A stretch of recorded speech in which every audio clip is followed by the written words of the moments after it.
Welcome here to a very special broadcast of Wake Up Call with Dan Tortora. I am here picture in picture with Malcolm Folk, who played for the Syracuse Orange at the defensive back position. He decided to enter the transfer portal following the 2023 season and has committed to play for Kent State as he will be moving forward in his career to play with Kent State, which I'm really excited about the opportunity to be able to speak with him about that and so much more. So, Malcolm, you and I got to talk at the beginning of the season, and now here we are at the end of the season having a conversation, a little bookend thing. How we doing?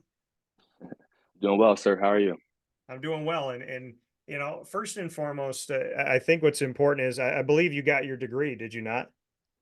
I did, yes, sir. Graduated last week, so pretty excited about that. Parents are too, so really blessed, honestly. Well, and I think that that's a huge thing, right? Is that you were able to not only be at Syracuse, but before you leave in this transfer portal world that we live in today, the fact that you have your degree, I think is huge because now you have another opportunity to play football, but you're not chasing your degree, you're not trying to transfer credits and whatnot. I think you did it the smart Right. way in the fact that this is almost like bonus, right? It's like a house money because you have your degree, you have something for your future, and at the same time, you get to play football. No doubt. Yeah, that was the whole plan. Really, I enrolled in 2021, January 2021, so I got in 3 years. So got my degree. Really, I came in with the right mindset to attack the classroom and on the football field the right way. So now I'm ready to embark on this next journey in my life. And you said you got your degree in 3 years. So first and foremost, congratulations on that. Thank you. Now Appreciate and I want to kind of just stick with that for a second here because we hear so often that it's not student athlete, it's athlete student, or it's just athlete. What's it for you to be so focused on your studies to not only get a degree but to do it in 1 year or less of time? How did you get it all done? Have you always been that type of student? Bring me into it. Yeah, well, it really starts how my parents raised me growing up. They always preached the importance of education, and it was books first, sports second. That was how my dad and my mom brought me up. So really, just applying those same lessons throughout middle school, high school, into college. I mean, it was definitely tough. A lot of nights I didn't sleep, as any of my friends and people in my close circles. A lot of nights that I spent up just studying and watching tape and doing the extra work to get this done. But it's truly a blessing. Really credit to my parents who brought me up the right way and instilled the right values in me for me to complete this amazing feat. Like you said, I mean, for what you have to do as a football player between lift and running and film study and practice and games and travel, how did you kind of buckle down and make sure that not only all your studies were where they needed to be and everything was done when it needed to be done, but the fact that you got it done rapidly, and so effectively in 3 years? How did you find a way to balance everything? Yeah, really just time management. To start in high school, the school that I went to, Episcopal, was about an hour away from my house. So I, I was getting up 5:30, going to school, and then going to practice and then doing homework or vice versa. So really just started from high school and I carried that over to college. And really I was just hard work, waking up before practice, doing work, going to practice, going to film, lift, going to classes, then doing more work. Just constantly on the bus, reading or writing, just really just constantly doing something to make sure I stay on top of my schoolwork. And then on the football field, made sure I was on top of that as well. So really just a constant effort, constant scheduling, planning, and routine. And so, I mean, time management, which is something we all deal with, right? I mean, I deal with it too. How, how to somebody who's not good at managing their time, what advice would you give to them? Be it a student, be it a business owner, be it, a kid, just somebody in society in general. What type of advice would you give to someone that needs to improve their time management, knowing that habits, good or bad, are created within what, 21 days, 3 weeks. So Sure. those good habits that go into time management, I'd love for you to share those selfishly with me, but also with everybody No watching doubt. and listening. Yeah. So for me, what helped me out a great deal during college was a planner. So the start of every school year, I got a planner somewhere around here in the house, but I got a planner. I wrote down my assignments for each week for every class, and then that's for school. And then each time I complete that assignment, I cross it off. And then for football and other areas that I had to get done, I use my notes app. My notes app is filled with, just random thoughts like Bible verses. And then but I also use it to plan my day. So each day I'll wake up and write down what I need to get done for that day. And then that gives me a clear list of what I have to do so I don't forget anything. So really planner for school and then the notes app for the other areas of my life. Yeah, I mean, and I love the planner thing because I think it's extremely important. It's nice when you get to, go back to your planner and cross things off. You talked about it having Bible verses. I remember in school that, they would give us a planner and the planner would have, and I think in high school I had it too, where there were different quotes and there were certain things that, you could just, as you go through, you could learn from these things. And one of them I read, I believe in high school at Christian Brothers Academy right down the road from SU. And it said, never compare yourself to others because you will either become depressed in knowing you're not as good as some, or you will become like egotistical in the sense that you're going to be better than others. So never compare yourself to people because it's either going to build up your head or it's going to make you, feel bad. So just, be yourself and go up against For yourself. sure. I never forgot that. And I can't tell you Mm. a decade, at least a decade, 15, 20 years ago, maybe that I read that. So I would tell you to hold on to your planner. I am somebody who likes to have a planner. I can write in it a lot more than I do, but I think having that little thing at your hip does a ton of work. And I'm sure you know that because you just mentioned it, but I think having Yes, that sir. planner there, it helps you kind of feel like you have a working buddy at all times that keeps you honest. No doubt. Absolutely. So Malcolm Folk here with me. Malcolm, we spoke at the beginning of the 2023 season at fall camp, and you and I spoke about a lot of things, not just football. Spoke about faith. You just brought up your faith as well with Bible verses. Where does faith sit in your life? What is the position of faith in your life? It's the most important thing in my life. I think, again, that's something that my parents instilled in my sister and I since we were born, the importance of, faith and believing in a being that's higher than yourself, right? So that's something that keeps me going each and every day. And I turn in my faith in hard times for sure. And like you said, instilled from your family, do you feel like now you've grown to have a close personal relationship with God yourself? Do you feel like that's something that you've been able to foster and kind of take the seeds that your parents helped you plant of faith and then take those mustard seeds and grow them? Do you feel like you've been able to do that on your own? Most definitely, yeah. I've gotten older and I've definitely realized how important God is in my life and how much He's blessed me for sure. So I definitely give thanks to Him each and every day. And I try to live like Him in His word as well. How hard is it in today's society, in your opinion, Malcolm, to live a faith-filled life where God is first? It's definitely difficult. There's a lot of distractions, especially in college, obviously. But for me, I've always tried to stay true to myself and my values and how my parents raised me to be. So it really hasn't been too hard for me. Malcolm Folk here with us, DB for Syracuse, and moving on to Kent State. Malcolm, when we look at your time here that you came into Syracuse and getting your degree in 3 years, which is huge, we also look at your time on the field, where in 2021 you redshirted and enrolled at Syracuse in February of 2021.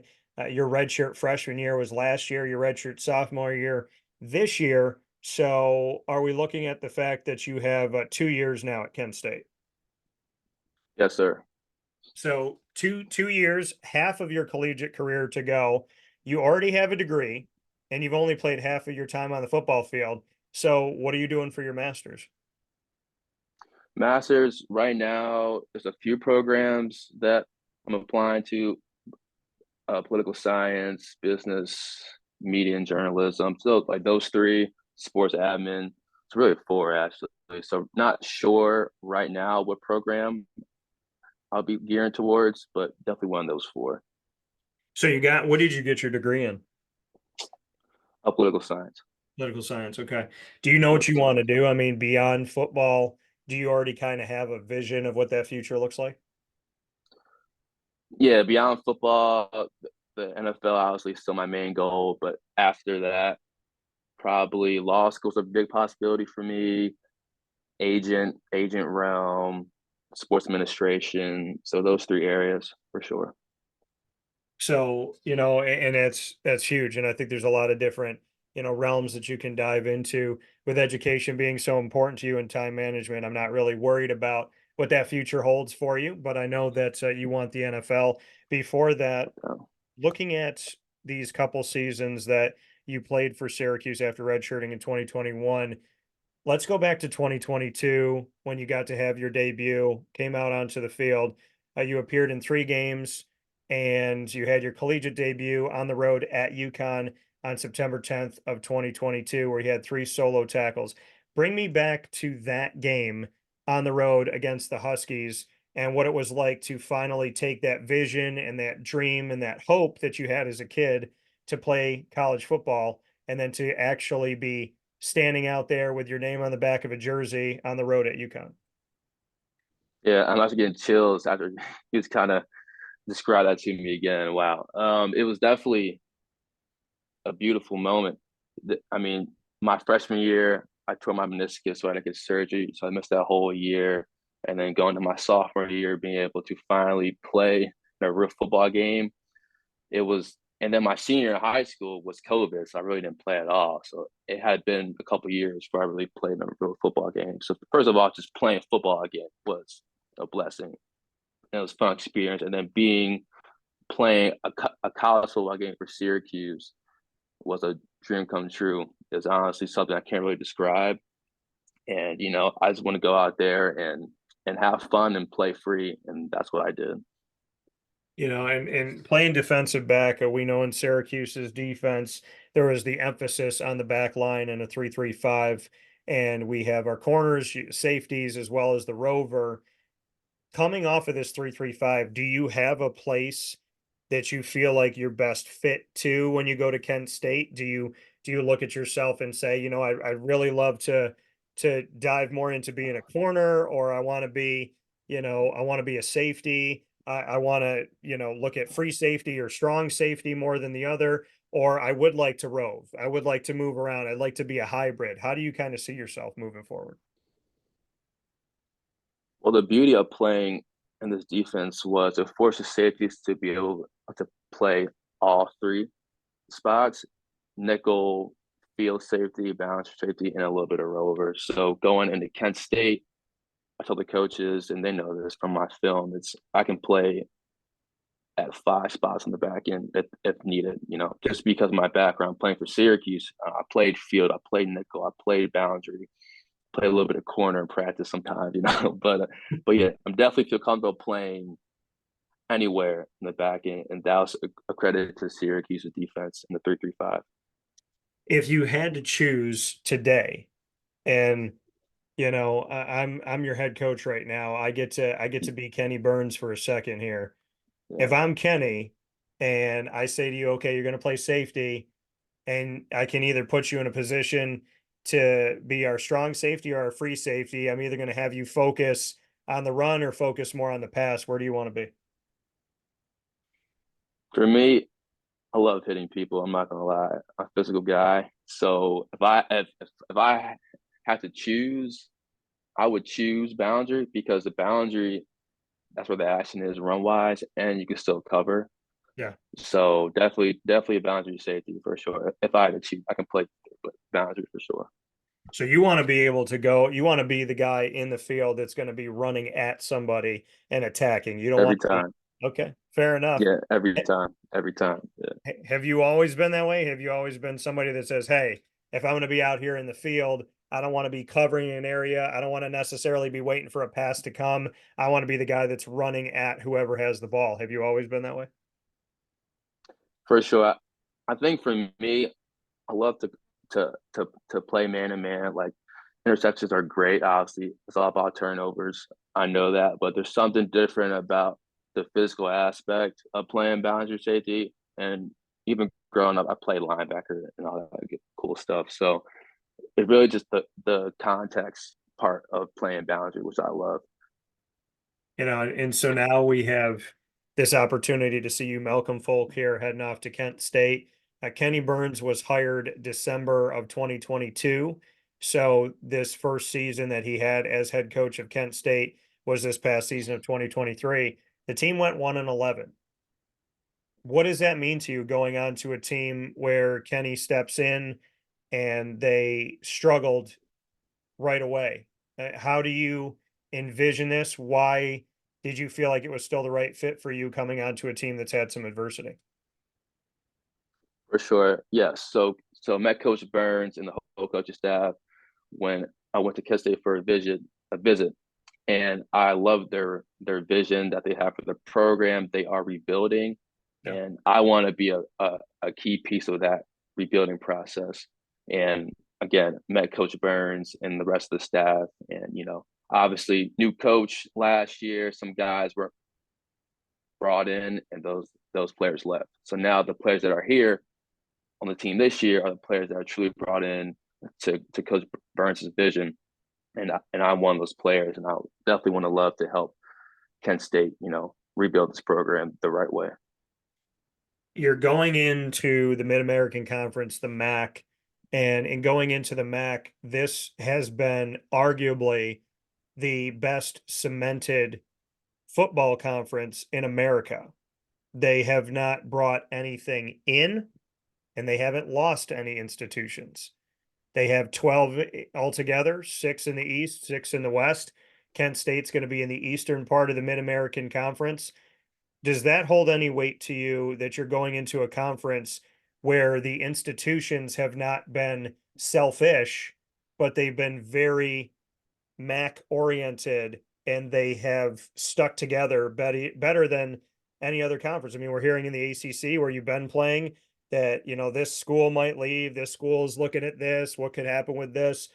Nothing seems to be solid except for when we look at the MAC, which has been extremely solid. Does that hold any weight for you? For sure.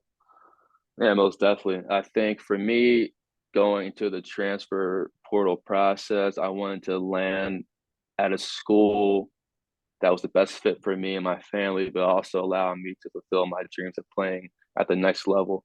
And the MAC has produced plenty of players in the NFL. So that's something that definitely enticed me when it came to Kent State.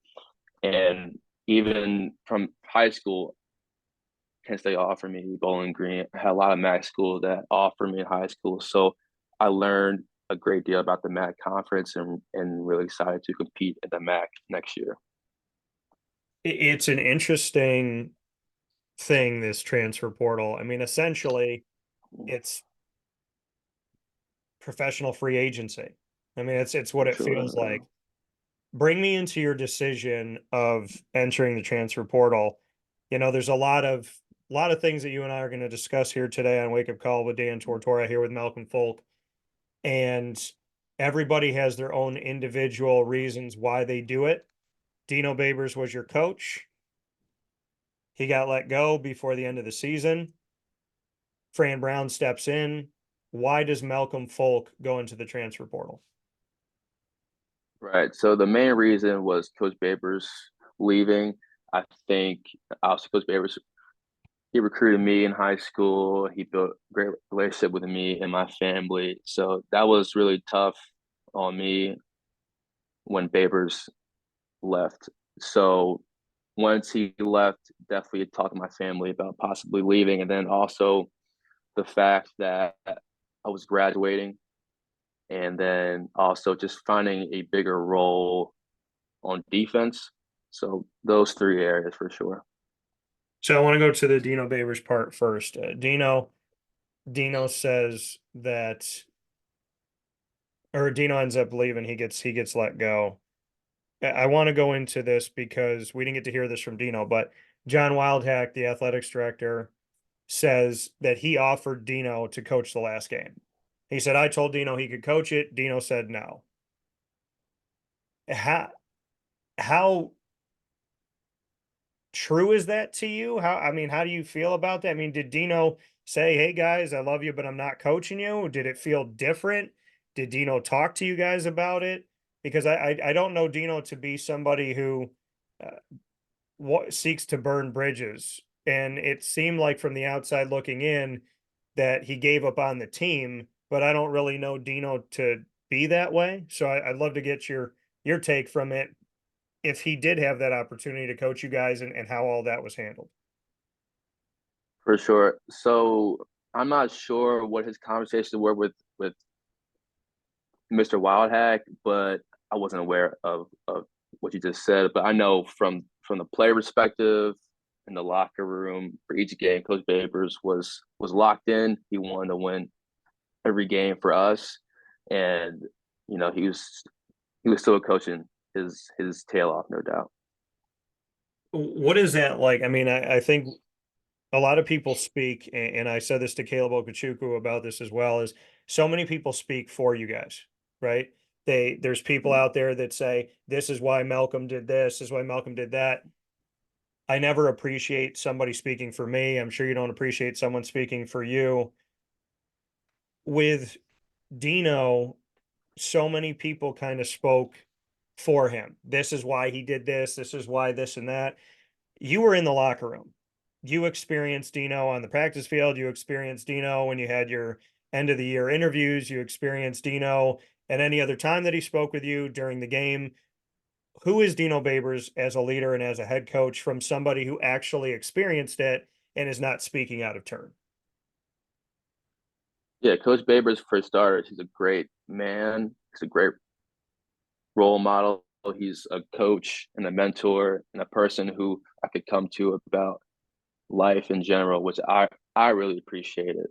As far as the football side, Coach Babers is very energetic. He's very hands on, and he's a great mind. So really can't say enough great things about Coach Babers for sure. The locker room, another thing that goes understated is if one person's not in the locker room, be it a player or a coach, the locker room feels different, right? And that can really Right. affect the culture of the team. When Dino, like when you hear Dino had been let go and you have that last game against Wake Forest and you've heard it, you know that he's not there, but it still hasn't like maybe hit you yet. And you go into the locker room in the dome and he's not there. What happened to that locker room? Did you guys feel that? Did you feel that? Did you kind of have that stomach like sinking moment of like, wow, he's really not here. He's not here to talk to us. Because I would imagine that that affected the team more than people talk about. Is that your leader that you've known your entire time at Syracuse that recruited you? When you walked into the dome and he's not there to talk to you guys before you go out, what was that moment like? It was definitely different, right? Coach Babers was Syracuse football in its essence. So even that first practice without Coach Babers there, you definitely felt it. But at the same time, as players, we wanted to go out to Wake Forest and win for Coach Babers because ultimately, none of us would be at Syracuse without Coach Babers. So that was our mentality and the mindset we had, and kind of feeling once Babers wasn't with us anymore. And at the end of the game, which you guys won at home and it got you bowl eligible against Wake Forest, that matchup that you got the victory and at home to get that sixth win that is coveted every single year. There were guys that were holding signs up saying, we did this for Coach Babers, we did it for you. Was that the overall sense of the team that it was like, hey, we're not just going to win this game for us, we're going to do it for him. Did you feel like that was an overall theme of the team? That was the whole mindset for sure. It was the one get bowl to make a bowl game, obviously, and then it was to win for Coach Babers. Coach Babers was our coach. He's a player's coach, and again, none of us would be here without Coach Babers. So we definitely wanted to win that last game against Wake Forest for him. I mean, you're realizing, Malcolm, unfortunately, as a young kid still, how much of a business some things are. How did you personally handle everything? I mean, how did you deal with the fact you said you could go to him and talk about life, that he's a player's coach. Obviously, he has a faith, you have a faith. So, personally, not having Dino there, how did you kind of deal with the emotions that come from that while also trying to win a football game?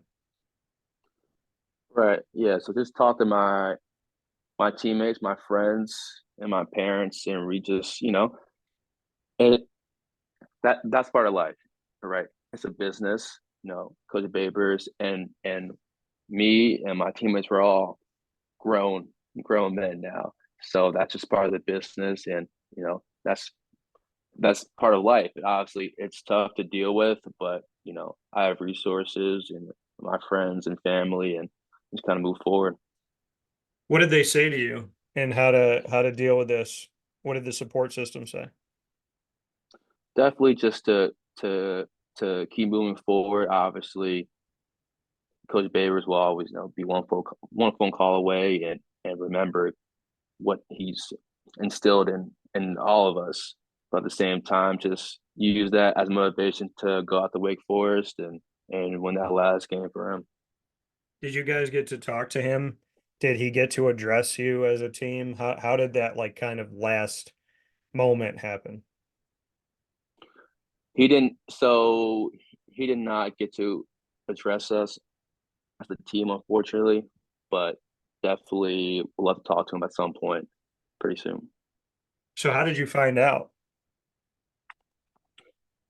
Mr. Wildhack informed the team that he was letting Coach Babers go, and yeah, that's pretty much how it went. It's a pretty simple process.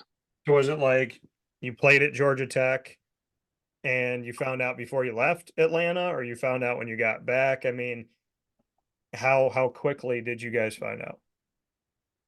It was after the Georgia Tech game, so that next day, the Sunday in the afternoon or morning. Yeah, pretty sure. So it was just like a team. You get the whole. Was it a team meeting and John Yes, Wildcat? sir. Yes, sir. Team meeting, and Mr. Wildhack informed us about what was going on. For sure. What was the feeling in that room? Yeah, definitely. I mean, I know for me, I can't really speak for the other guys, but I was shocked. Obviously, I was a lot of mixed emotions for sure. But at the end of the day, as you stated earlier, it's a business, and if that's what had to be done, then so be it. Do you wish that there would have been an opportunity that Syracuse would have let Dino come in and actually get to say, I don't like to say goodbye, but that Dino could say see you Right. later to you guys? Would you have liked there to be an opportunity that Dino could have spoken with the team himself? No doubt, for sure. But if that's what Mr. Wildhack and the rest of the administration felt was not the best thing to do, then I support their decision 100%. So you have a chance. You guys become bowl eligible. You personally are thinking about this bowl game. Fran Brown gets hired less than 2 weeks after Dino gets let go. Bring me into your thought process, because we kind of just built the foundation with everything that happened going into it. And then this stuff affects you personally, right? And For affects your sure. future. So bring me through the steps of Syracuse lets Dino go, Fran gets hired. Where does Malcolm Folk decide that he's transferring? Right. So once Coach Babers got let go, and I talked to my family, we as a family decided that it was the best decision for me to enter the transfer portal. so I entered the transfer portal, and then a few days later, I believe Coach Brown got hired. So, and then I actually met Coach Brown, talked to him a little bit, and a few of the other coaches on staff right now. So, yeah, Coach Brown's a great coach, and he hired some really key pieces for our program, no doubt. But I think for me, once Coach Babers got let go, and I talked to my family, we felt as though it was best for me to explore some other options out there. So you jump into the transfer portal before Fran gets hired. When you spoke to Fran, did any part of you want to change your mind? Did you sit there and think, okay, maybe I should come out of the transfer portal, give this, opportunity a shot to play for Fran? Was there a moment of maybe I come out of the transfer portal? I have some thoughts for sure. Coach Brown's a great coach, a great recruiter. He has a lot of connections throughout this college football landscape. But ultimately, the best decision for me was to definitely enter the portal and explore some other opportunities. So what are we not going to see? I mean, Syracuse fans, I'm not going to be this way. I hope I've told you this. If I haven't, I've felt this, but I'm in your corner. I mean, I tell guys going through the recruiting process all the time, like, hey, you come to Syracuse, great. It's my hometown. If you don't, I'm still in your corner. If you transfer in or out, I mean, I have plenty of years of being able to follow people's careers, and I love that. So I'm with you no matter what. You still have to get me something Malcolm Folk related for my wall of fame, be that Penn Got you. State or Syracuse. You gotta figure that out. But we Yes, got sir. I got you. well, I'm gonna hold you to that. So definitely hold you to that. So because as Floyd Little said a long time ago, your word is the most valuable thing you have. So something's going to come up in this studio from Malcolm Folk. But what did Syracuse fans not see from you? Because some of these Syracuse fans are going to follow and hey, how's Malcolm doing? Some Syracuse fans aren't, right? Some people are just like tunnel vision, this is my team and that's it. So what did we not see yet? What's on the horizon for you? I think no one really saw the unseen work I put in to my school work, to football, to just getting better in general. Yeah. I mean, there's a lot of hours upon hours that I invested in myself and in Syracuse in general, and is definitely going to show in the coming years of football and life after football. I mean, I remember when you and I did the commitment spotlight and you committed to Sarah. We did the spotlight broadcast on April 15th on tax day of 2020.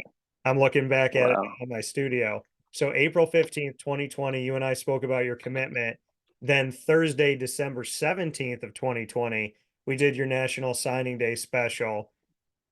Going back to those moments of when you committed to Syracuse in early 2020 and then signed with Syracuse in early December of 2020, bring me back into those moments of what you remember.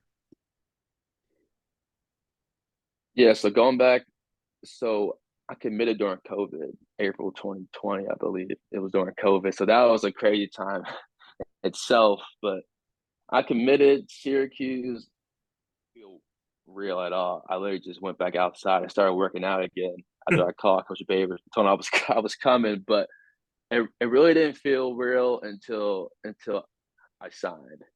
So Yeah. when I signed, had a whole signing day party at my house.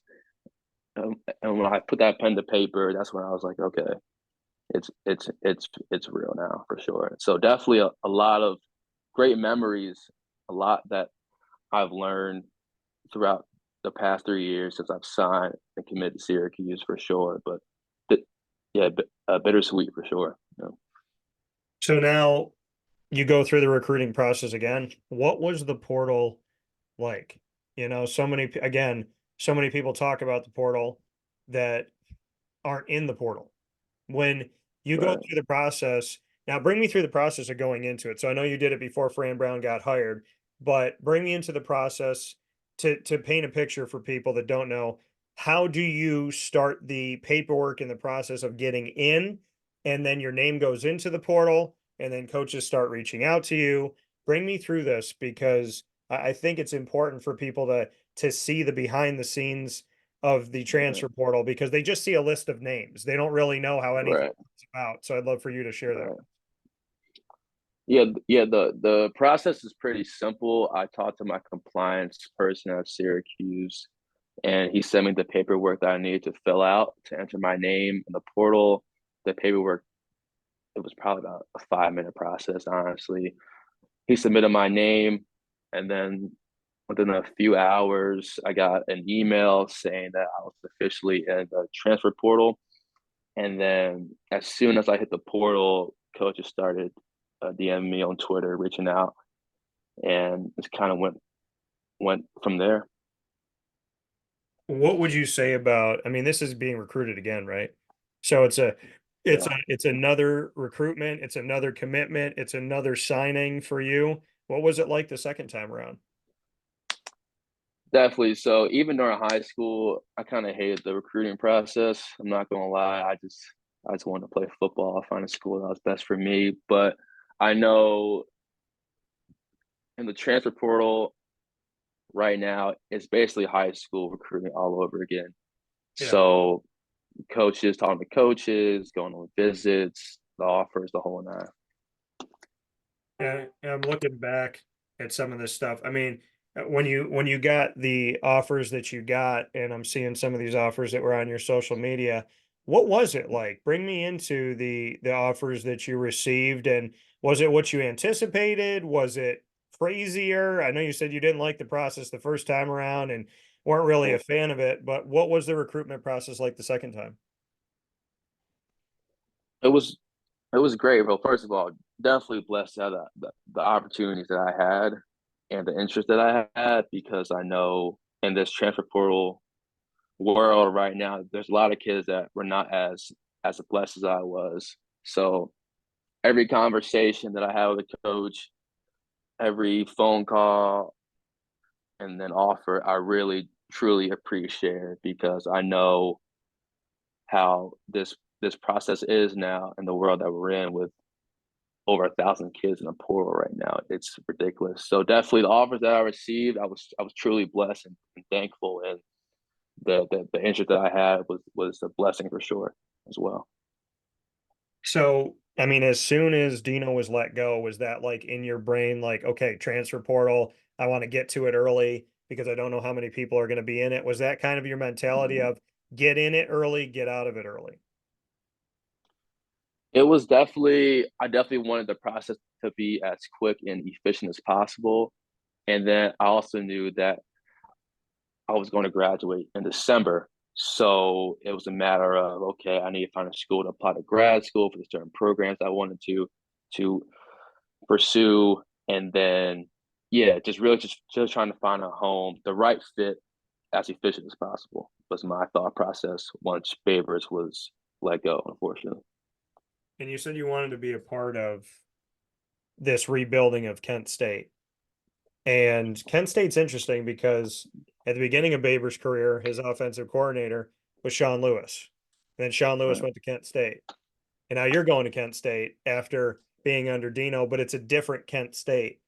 Why be a part of something that's building? Why, when you have a couple years left, why did you not turn around and say, I want to go to a program that's established, a program that's winning a bunch of games, a program that just won their conference title? Why go the other route and go to a place where you can build something?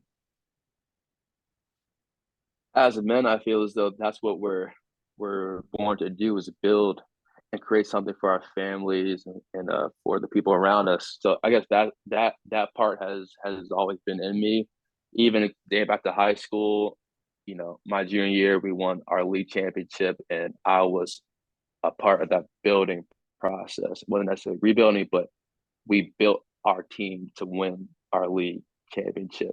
So that's the same mindset I have going into my next 2 years at Kent State is to take all the experiences that I've learned from Syracuse and high school and apply my values to Kent State and to help that team win the MAC. That's really it. That come from Malcolm Folk, defensive back, heading to Kent State 2 years to go after graduating in just 3 years from Syracuse University. Let's have some fun with this one, Malcolm. We did it a while back, but I want people at Kent State to get to know you. I want Syracuse to know you as well, and people all around the Sure. country and the world. So we're going to play rapid fire. You get three, I get three. Could be about anything. These are not pre-planned, folks. I have no idea what Malcolm's going to ask me. He doesn't know what I'm going to ask him. You get the first Yeah. question. All right, with Tortora, what's your favorite cartoon? Oh, man, my favorite cartoon. Probably the one that had the biggest like effect on my life, Ninja Turtles. Yeah. Either the Teenage Mutant Ninja Yeah. Turtles or the original X-Men cartoon. Because I still to this day go back to those moments. I'm Michelangelo of the Turtles because of that cartoon. And I still go back to, being Morph in X-Men. And then, of course, I picked the character. He dies in the second episode. So then they're like, well, who are you going to be now? And I picked Wolverine, who's his best friend who avenges him.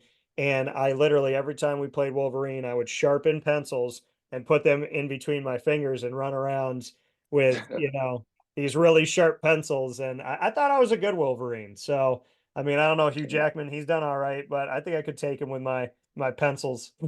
We'll see. No doubt. I'd, Absolutely. I'd have to say that. All right, Malcolm. If you could jump into any movie universe, what movie universe would you jump into and why?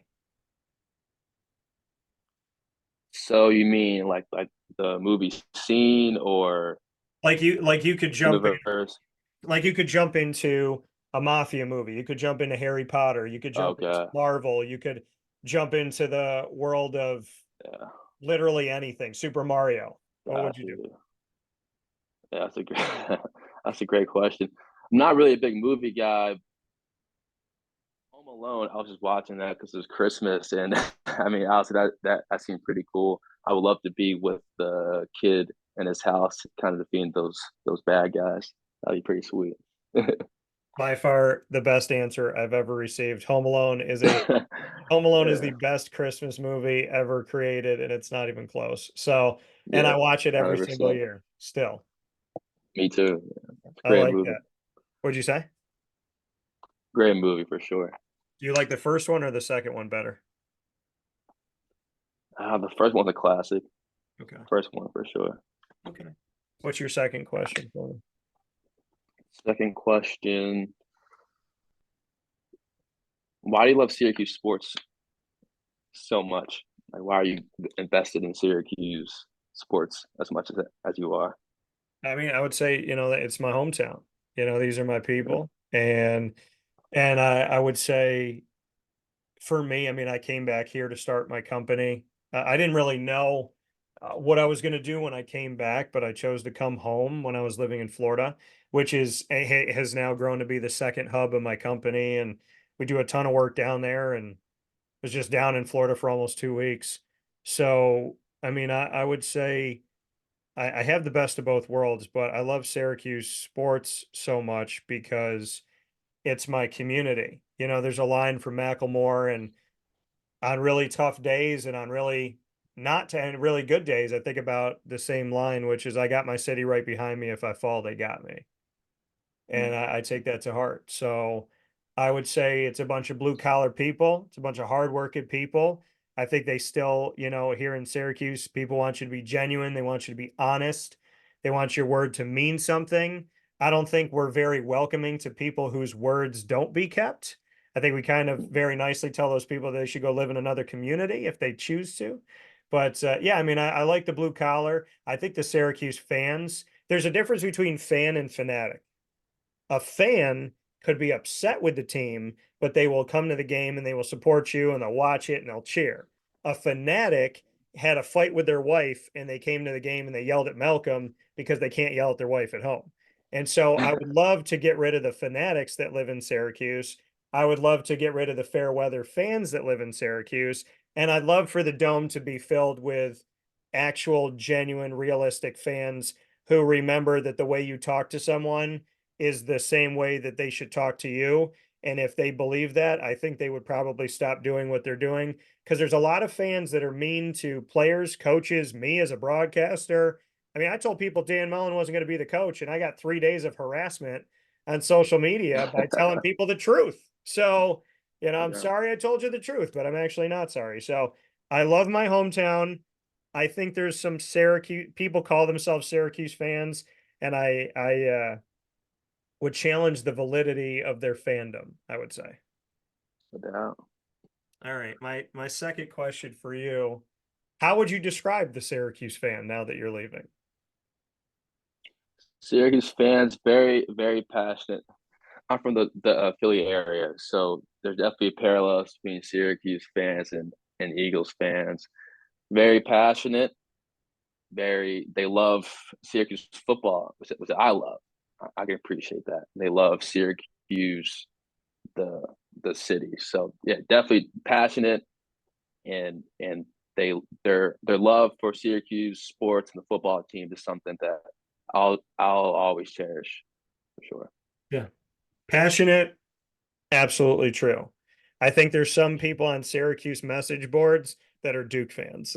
So I think they're No hiding doubt. because they're so mad all the time. But no, the real Syracuse fans I love to pieces. What is your final question For for me? sure. Final question. Keep it simple. What's your favorite food Mm. to eat? Well, I'm Italian and Hispanic, so I'm going to give you one from each. Got you.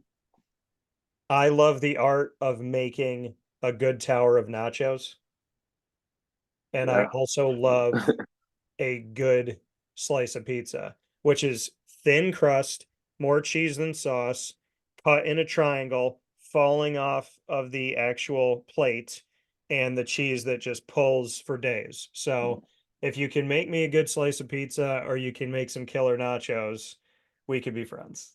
So that's how I look There it is. at it. Yeah, very detailed. I love it. All right. My last question for you, Malcolm. So within the next 2 years, if you and I could do an interview at any location, paint me the picture of you and I go and do an interview together. Where are we? What's the setting of our interview face to face?